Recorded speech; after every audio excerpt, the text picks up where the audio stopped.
আমাদের 3টা পুলিশ সদস্যকে তারা জনসম্মুখে ঝুলিয়ে তারা হত্যা করেছে, হয়তো তাকে আমরা ফিরে পাবো না, এটা ঠিক। বাট আমাদের এই পুলিশ সদস্যকে যারা হত্যা করেছে তাদের প্রত্যেকের নাম নাম্বার আমরা পেয়েছি। তাদেরকে আমরা আপনাদের কাছে কথা দিচ্ছি, যত দ্রুত সম্ভব তাদেরকে ধরে এনে আমরা আইনের আওতায় দাঁড় করাবোই, এটা আমরা আপনাদের সামনে বলছি। বারবার যখন অগণতান্ত্রিক পন্থায় দেশের স্বাভাবিক পুলিশকে বিনষ্ট করার জন্য যখন একটা চক্র বারবার চেষ্টা করে, পুলিশ কিন্তু বারবার জীবন দিয়ে সেটা কিন্তু রক্ষা করে। যেটা আপনারা দেখেছেন 12 সাল, 13 সাল, 14 সাল, 15 সাল অনেক পুলিশ সদস্য রক্ত দিয়ে, জীবন দিয়ে তারা কিন্তু যা চেয়েছিল আইন শৃঙ্খলাকে অবনতি করে দেশকে অকার্যকর রাষ্ট্র পরিণত করে তারা স্বাধীনতা বিপক্ষের একটা শক্তি ক্ষমতায় বসা যেন প্রকারে।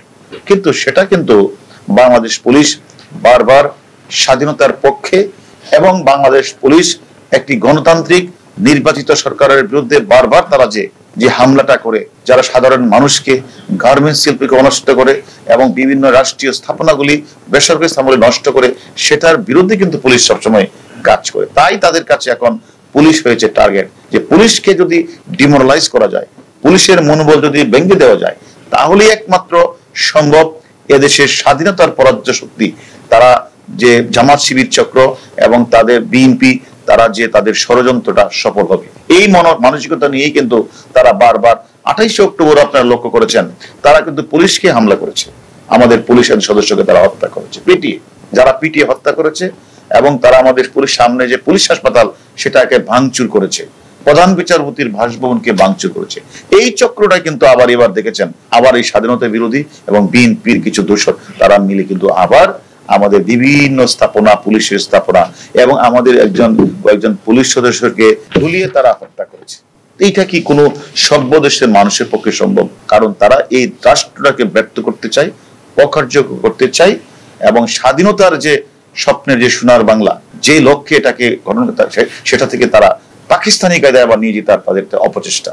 আমরা বাংলাদেশ পুলিশ সবসময় 71 সাল থেকে শুরু করে এ পর্যন্ত যতগুলি আন্দোলন হয়েছে একটা নির্বাচিত সরকারের বিরুদ্ধে, আমরা বাংলাদেশ পুলিশ কিন্তু আমরা কঠোর হস্তে দমন করার চেষ্টা করেছি।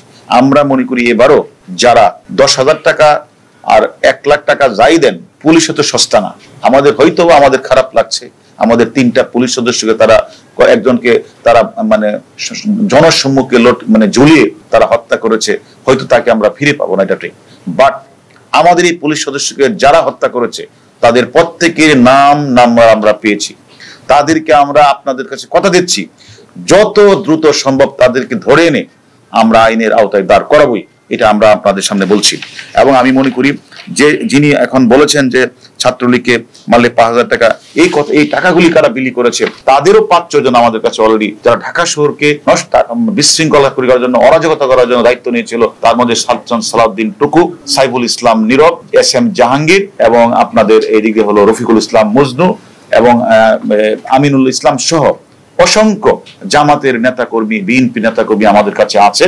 আমরা তাদের জিজ্ঞাসাবাদ করছি, তাদের মোবাইল থেকে অনেক মেসেজ পেয়েছি, যারা বাহির থেকে তাদেরকে অর্ডার করেছে, আমরা নতুন কমিটি তোমাদেরকে দিয়েছি, তোমরা যদি সেটা না করো তোমাদের ছুরি ফিরে চলে যেতে হবে, তোমাদের কমিটি থেকে বাদ দেওয়া হবে। তাদের এইভাবে ধমক যে মেসেজ আমরা দেখেছি। শুধু তা না, 28 অক্টোবরের পরে যারা বিভিন্ন জায়গায় অগ্নিসংযোগ করেছে, রেল লাইনে আগুন লাগিয়েছে, জীবন্ত মানুষকে পুড়িয়ে মেরেছে, আমাদের পুলিশ হাসপাতাল, পুলিশকে হত্যা করেছে, পুলিশ হাসপাতাল হামলা করেছে, প্রধান বিচারপতির বাসভবনে হামলা করেছে, এই সকল লোকগুলিকে তারা বেছে বেছে বর্তমান কমিটিতে তারা স্থান দিয়েছে, যাতে আবারও যেন একটা অরাজকতা সৃষ্টি করে দেশের মধ্যে একটা পরিবেশ, স্বাভাবিক পরিবেশ বিনষ্ট করতে চায়। আমরা এখন বাংলাদেশ, আমি মনে করি আমাদের বিভিন্ন জায়গাগুলিতে আমাদের অভিযান চলছে, আমাদের ডিবি সহ থানা পুলিশ প্রত্যেকটা টিম বিভিন্ন মহল্লা আমরা অভিযান পরিচালনা করছি। আমাদের উদ্দেশ্যটা হচ্ছে একটাই, যারা সরকারি রাষ্ট্রীয় স্থাপনায় হামলা করেছে, অগ্নিসংযোগ করেছে, পুলিশকে মিটিয়ে হত্যা করেছে, তাদের প্রত্যেককে একে একে আমরা ঘর থেকে ধরে নিয়ে এসে, যেহেতু আমরা জানেন আমাদের পুলিশ, আমরা CRPC PRBর মাধ্যমে চলি, আমরা আইনের মধ্যে চলি, অতএব কেউ যদি আইন লঙ্ঘন করে আমরা তাদের কাউকে ছাড় দিব না। এবং এটাও আপনাদের বলে দেই, কাউকে অহেতুক হয়রানি করা হবে না, এটাও আমরা আপনাদের বলেছি। যদি এরকম কোনো সংবাদ পান কাউকে অহেতুক আমাদের কোনো পুলিশ হয়রানি করছে, ধরে এনে ছেড়ে দিচ্ছে, সেটাও আপনারা আমাদেরকে জানাবেন। আমরা মনে করি যারা এই ঘটনার সাথে সত্যিকার ভাবে জড়িত, জামাত শিবির এবং বিএনপি, তাদের নাম আমরা পেয়েছি, আমরা সেই ভিত্তিতে আমরা গ্রেপ্তার করছি। ঢাকা শহরের এখন কিন্তু স্বাভাবিক পরিবেশ ফিরে এসেছে, রাস্তায় প্রচন্ড যানজট। আমি মনে করি এই পরিবেশকে আরো আমরা উন্নত করার জন্য আমরা বিভিন্ন জায়গাগুলিতে আমাদের দক্ষ পুলিশ অফিসাররা, ডিবির কর্মকর্তারা ঢাকা এবং ঢাকার আশেপাশে এবং বাংলাদেশের যে কোনো জায়গায় তারা লুকিয়ে থাকলেও তাদের কাউকে ছাড়তে হবে।